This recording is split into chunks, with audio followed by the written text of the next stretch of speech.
You're enjoying the expansion of your desire.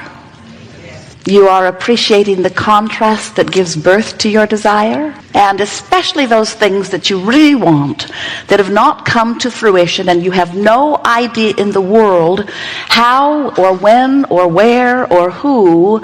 Still, you love those unfulfilled desires, yes? Yes. Well, you are liars. But we like to begin there, because when you can answer that question, yes, and mean it, now you'll be where you intended to be when you decided to come forth, because you understood that there is no ending to your expansion. From your non-physical perspective, when you made the decision to come forth into this physical time-space reality, you knew that the contrast would abound here. And you saw it not as awful and wonderful. You saw it as variety from which you would choose.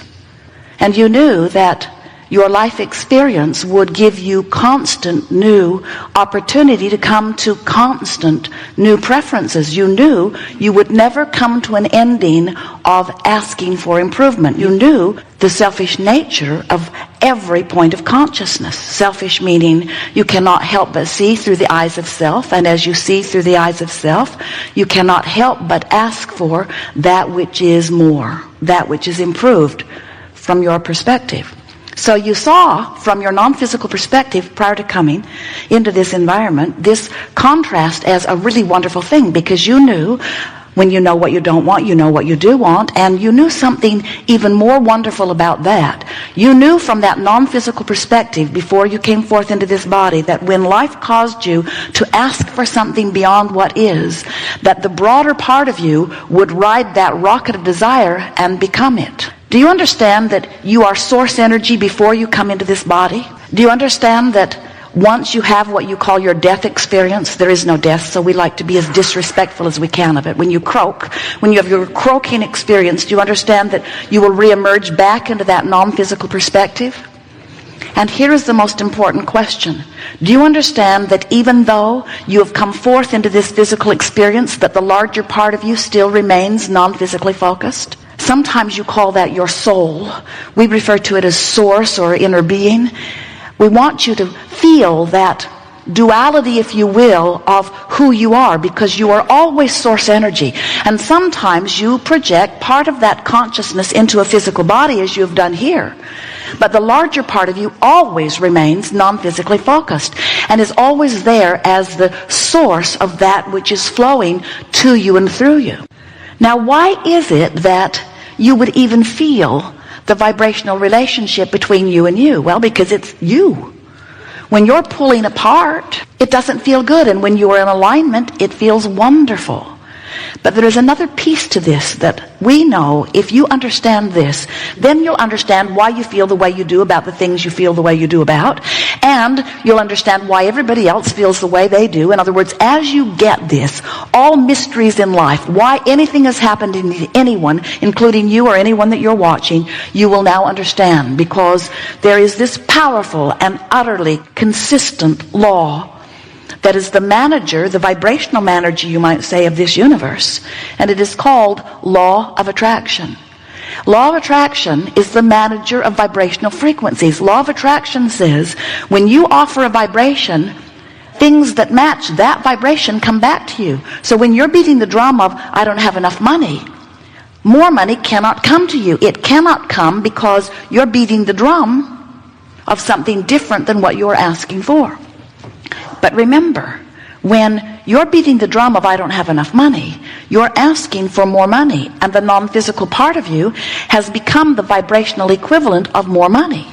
So now, law of attraction is responding to both aspects of that which is you. Doesn't that make sense to you? If law of attraction is this equal opportunity manager, responding to all vibrations, bringing vibrations together that are a match to one another, doesn't it make sense that law of attraction is responding to the non-physical part of you as well as the physical part of you? So now we have a question. We're going to appeal to your logic, and then if you get it wrong, we'll tell you the real answer. This non-physical part of you, this eternal part of you.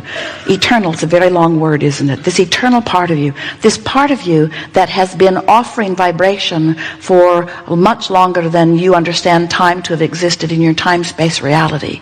This non-physical part of you that existed before you came forth into this physical body, this non-physical part of you that rides the rocket of desire and becomes the further extended part of you. This non-physical part of you, law of attraction, is responding to. And then there's this physical part of you. Perhaps Esther's voice intonation has given it away. Which part do you think law of attraction is responding to in the most powerful way? This eternal part of you, or this part of you that is physically focused right here and now? As you have become, through the life that you've lived, law of attraction is powerfully responding to this point of attraction. And what that does to you is it gives you a sensation of momentum. And it's real. It's sort of like a raging river that is flowing in the direction of who you are and all that you want. Can you feel what we're getting at? So as this river is flowing, and it really is, every time you know what you don't want and you ask for something more, you make the river go a little faster. So you, through your physical experience, have caused your river to go faster and faster and faster and faster. The question that this workshop wants to ask and answer is, are you keeping up with the stream that you've set forth? Or are you even going in the direction of what you are asking for? And then we want to say to you, and this is the most important part of all of this, nothing that you want is upstream. Not one thing that you want is upstream. And the reason we know that is because we know how the cycle of life works. We know who you were before you came into this body. We see you in your magnificent time-space reality, carving out the contrast and becoming more. You got to keep up with you or you don't feel good. So when that person has made you feel angry and you are holding this resentful grudge at them because you felt good before that happened and now you feel bad, and you know if they had just behaved differently you wouldn't be feeling bad, we want to say to you, you're giving your power away by giving them the credit or the responsibility or the blame for the way you feel. Because, first of all, you can't control all of them. You try. It's not working out very well. Have you noticed? You cannot control them. And the more you try, the more you realize the impossibility of it. In your focusing upon what's wrong, you hold yourself apart from what is right. And as you hold yourself apart from what is right, and by that we mean apart from that which you have become, you will never ever feel good. If you don't go with that which life has caused you to become, the stream beats you up. If you do go with that which the stream has caused you to become, you have the ride of your life. It's like riding on the edge of the surfboard at the highest peak of exhilaration. When you feel the power of universal forces with you, moving in the direction of all that you are and all that you want, there is no greater feeling of exhilaration or passion than that. And when you don't let yourself go, there is no greater feeling of discomfort than that. So, sometimes we see you. You're living your life, and your life helps you to know that you want more money. Don't have enough, I want more money. And each time you do that, and we want you to know that we noticed that you've done that quite a bit. Oh, you have put a veritable fortune in your vibrational escrow.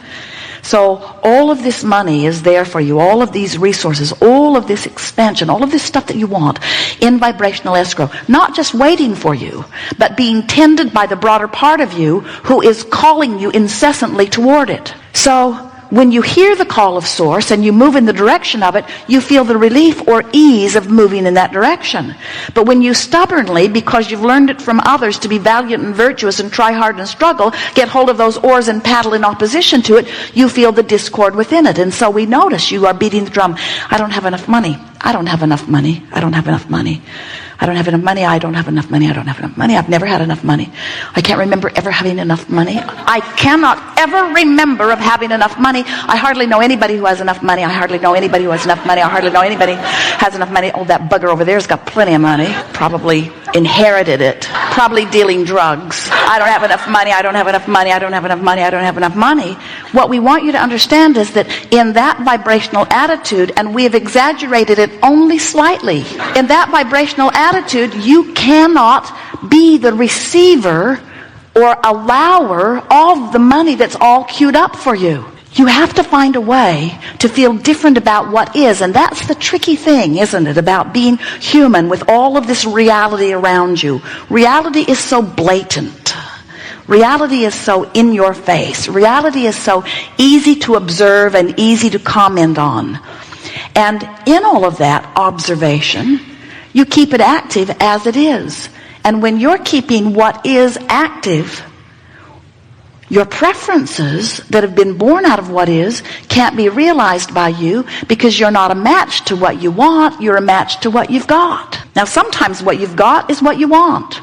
We see that. You have lovely relationships in many cases and beautiful families and so many wonderful things in your life. And so all of that observing what is and an attitude of appreciation just cues you up for more like that. But when something in your life is bothering you and you feel compelled to express it, to explain it, to struggle within it, all that happens is that observation, that conversation keeps active within you a vibration that prevents you from going in the direction of what you want. And that causes a vibrational discord within you that feels like negative emotion. When you finally get it, that there's not another person on the planet that can do anything about your vibrational discord, only you.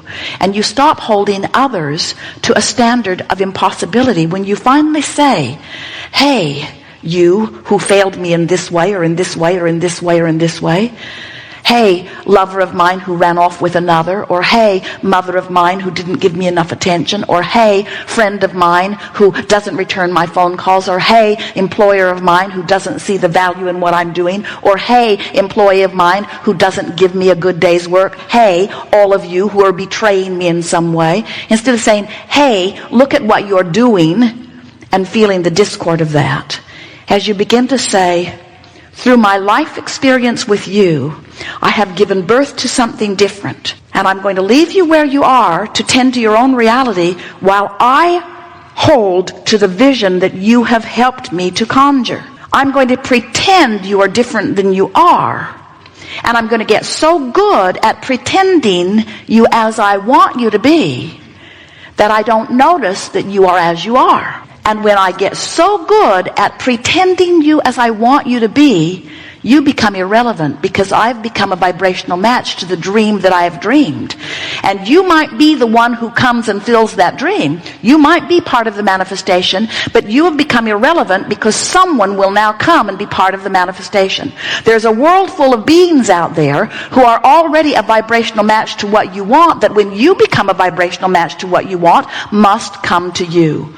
The universe is orchestrating circumstances and events to accommodate you on every subject in the world.